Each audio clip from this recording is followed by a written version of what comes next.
ఈ రోజు ఒక మంచి కాస్ కోసం ఈ కార్యక్రమాన్ని ఏర్పాటు చేశాం. నేను దానికంటే ఎక్కువ ఆనందపడుతున్నా. ఇన్ని వేల మందిలో సేవా భావాన్ని రగిలించడానికి ఈ రోజు ఈ కార్యక్రమం ఉపయోగపడే పరిస్థితి వచ్చింది. సేవా భావం వస్తే అక్కడి నుంచి కార్యక్రమాలు ఆటోమేటిక్ గా జరిగే పరిస్థితి వస్తుంది. ఈ రోజు యుఫోరియా మ్యూజికల్ నైట్ పెట్టారు.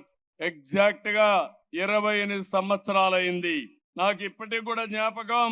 11 సంవత్సరంలో స్వరవేద కార్యక్రమం ఆ రోజు గచ్చిబౌలిలో పెట్టాం.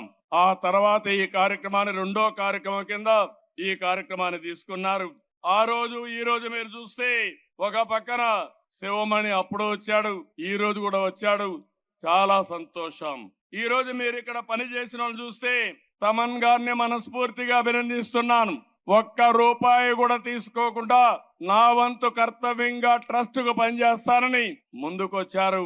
వారి స్ఫూర్తికి మనస్ఫూర్తిగా ధన్యవాదాలు. ఒక మంచి పని ఉంటే వ్యక్తులు ఏ విధంగా స్పందిస్తారంటే, ఇప్పుడే మా మిత్రుడు పవన్ కళ్యాణ్ గారు 1,00,000 రూపాయలు టికెట్ తీసుకోకుండా 50 లక్షల రూపాయలు ట్రస్ట్ కు విరాళంగా ఇచ్చాడంటే ఒక మంచికి తన వంతు బాధ్యతగా ముందుకొచ్చాడు.